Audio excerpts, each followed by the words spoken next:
Tajemnica kodu nieświadomości, miłość, ocalenie, część pierwsza.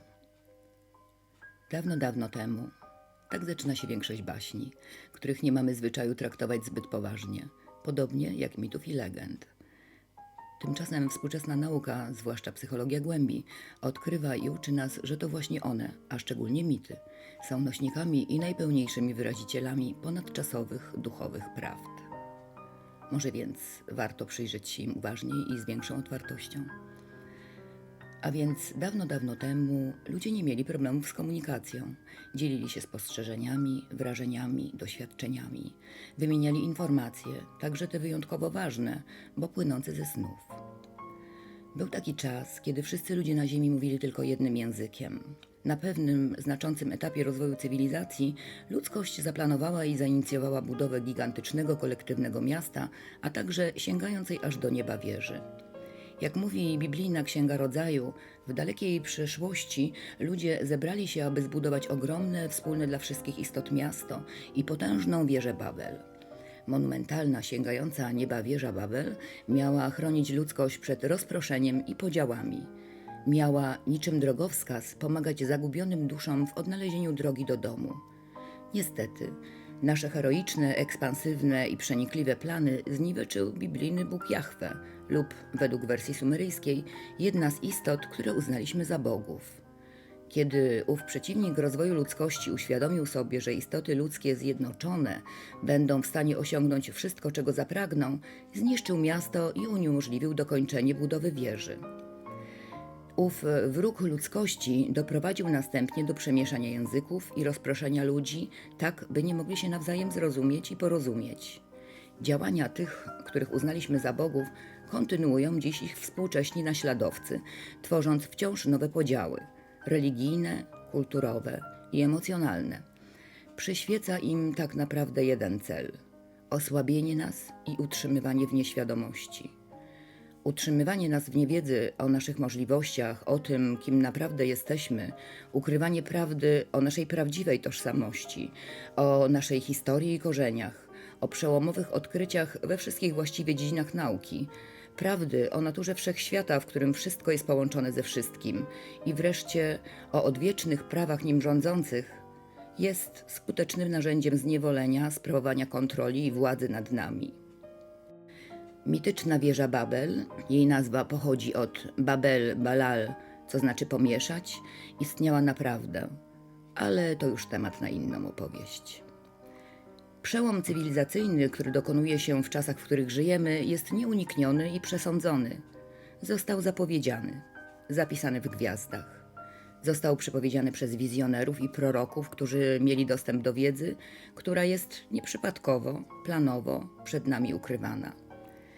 Ten oczekiwany, epokowy, piękny w swoich założeniach, boski, transformacyjny proces próbuje się obecnie zredukować do wymiaru politycznego i ekonomicznego. Próbuje się zmienić i umniejszyć jego znaczenie, uczynić zeń makabryczną, żałosną karykaturę. Proces, którego jesteśmy świadkami i uczestnikami, pomija istotne aspekty nierozłącznie związane z każdą prawdziwą transformacją. Jego współczesna, medialna kreacja przypomina bardziej regres niż ewolucję.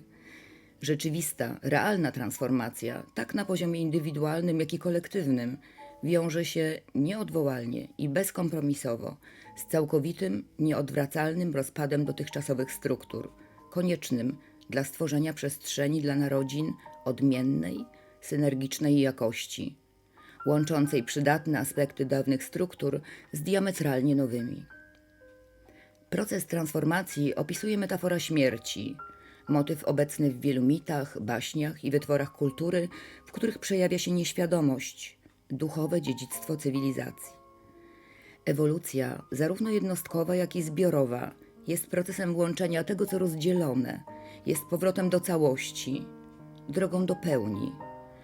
Kolektywna transformacja, rozwój i osiąganie jedności na poziomie globalnym jest równoznaczne z metaforyczną śmiercią dotychczasowej, opartej na przestarzałych, zdezaktualizowanych dogmatach cywilizacji i odrodzeniem, narodzinami cywilizacji nowej, nowoczesnej, wzbogaconej o odmienne, innowacyjne, zaktualizowane wartości. Autentyczna przemiana, zarówno jednostkowa, jak i kolektywna, obejmuje wszystkie płaszczyzny. Nie może dokonać się z pominięciem jej wymiaru etycznego, moralnego, duchowego. Prawdziwa transformacja w perspektywie globalnej oznacza powstanie świata opartego na fundamentalnych wartościach obejmujących aspekt moralny i etyczny, takich jak równość, wolność, współpraca, opieka nad słabszymi, szacunek dla różnorodności, troska o planetę, poszanowanie praw natury. Ewolucja cywilizacji oznacza narodziny świata zorientowanego na wspólne dobro, na pokój, współczującą uniwersalną miłość i szacunek dla każdego życia oraz, w moim poczuciu, wrażliwość na piękno. Nowa cywilizacja, Stany Zjednoczone Ziemi, nowy, odrodzony świat będzie mistyczny albo nie będzie go wcale. Indywidualne procesy rozwojowe składają się na proces kolektywny, dlatego każdy z nas ma swój udział w obecnym cywilizacyjnym przełomie. Jednostkowy wzrost świadomości, tworzących świadomość zbiorową, zadecyduje o tym, który z dwóch różnych scenariuszy zrealizuje się w najbliższej przyszłości. Scenariuszem negatywnym byłoby metaforyczne zstąpienie do piekieł, czyli najprawdopodobniej kolejna wojna światowa, powstanie ustrojów totalitarnych, lucyferyczny rozwój techniki, co w konsekwencji będzie miało dramatyczne, katastrofalne skutki dla ludzkości. Pozytywna wersja wydarzeń, bezpośrednio związana ze wzrostem świadomości, oznacza wejście w nową rajską erę wolności, prawdy, pokoju, współdziałania i miłości. Jednym z wielkich naukowców, który podkreślał ogromne znaczenie, jakie ma dla ewolucji całego wszechświata każdy jednostkowy, indywidualny rozwój, był szwajcarski psychiatra i psychoanalityk Carl Gustav Jung. Jung podkreślał znaczenie duchowych wymiarów psychiki człowieka i wartość wielkich tradycji mistycznych oraz filozofii duchowych Wschodu. Jung interesował się alchemią, astrologią, zjawiskami parapsychologicznymi i wieloma innymi dziedzinami, m.in. I Chingiem. Jego udziałem były także głębokie doświadczenia religijne i mistyczne. Jung był nie tylko psychiatrą i psychoanalitykiem, lecz także artystą, budowniczym, rzemieślnikiem i niezwykle płodnym pisarzem. Część jego prac została opublikowana dopiero po jego śmierci, niektóre wciąż czekają na publikację. W jednym ze swoich dzieł o rozwoju osobowości Jung napisał: gigantyczne katastrofy, które nam zagrażają, to nie klęski żywiołowe o charakterze fizycznym czy biologicznym, lecz wydarzenia psychiczne. W przerażającej mierze zagrażają nam wojny i rewolucje, które nie są niczym innym jak epidemiami psychicznymi. W każdej chwili szaleństwo może opanować miliony ludzi, stawiając nas znowu w obliczu wojny światowej lub pustoszącej rewolucji. Człowiekowi nie grożą dziś dzikie zwierzęta, spadające skały czy wylewy wód, lecz żywiołowe moce jego duszy. Jung był wnikliwym badaczem psychiki i rozwojowego potencjału człowieka. Był prekursorem całej psychologii transpersonalnej. Poświęcił wiele lat badaniom nad związkami istoty ludzkiej z kulturą, religią i symbolami. Wydaje się, zważywszy na historyczny moment, w jakim obecnie jesteśmy, że największą wartością psychoanalizy jungowskiej jest odkrycie nieświadomości zbiorowej. Sam Jung uważał, że właśnie idea nieświadomości kolektywnej jest tą koncepcją, której odkrycie i zrozumienie będzie miało fundamentalne znaczenie dla ewolucji i przyszłości ludzkości.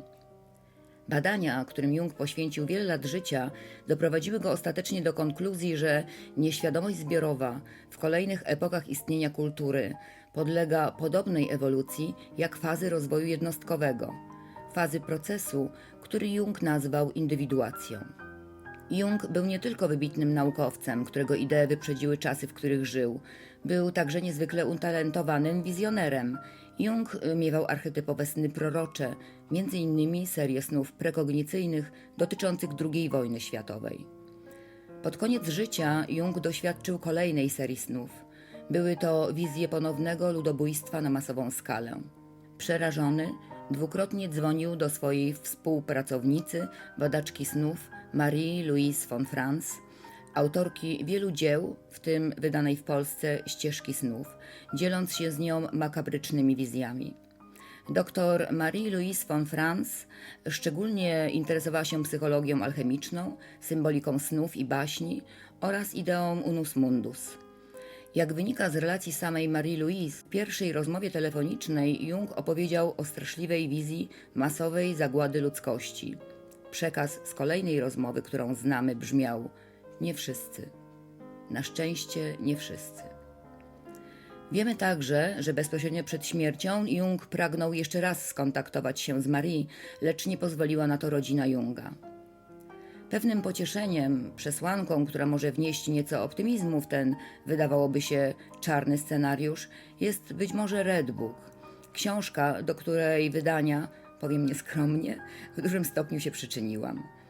Polskie wydanie książki, wbrew moim staraniom, ukazało się w dramatycznie okaleczonej formie, bowiem bez ilustracji autorstwa samego Junga, co w moim poczuciu świadczy o kompletnym niezrozumieniu myśli Junga, braku wiedzy o tym, czym dla niego, człowieka, który życie na tamtym świecie wyobrażał sobie jako wkroczenie w świat obrazów, był symbol i sztuka w sensie wyrażania treści nieświadomej części psyche. Tym, co skłania mnie, mimo wszystko, do wiary w możliwość realizacji pozytywnego scenariusza w odniesieniu do ewolucji ludzkiej cywilizacji, są szczęśliwie dostępne ostatnie wizjonerskie prace artystyczne Junga, które znalazły się w zagranicznym wydaniu Red Book. Więcej na ten i inne tematy w kolejnych częściach, w których opowiemy o wizjonerskich odkryciach Junga oraz między innymi o tym, co łączy serial Młody papież z 2016 roku, Tajemnice fatimskie, Zamach na Jana Pawła II, Karty Illuminati z 1995 roku i Asteroidem Bennu. W kolejnych częściach poznacie także mity, które zdecydowały niegdyś i zdecydują obecnie o losie ludzkości i całego wszechświata. Dziękuję i do usłyszenia.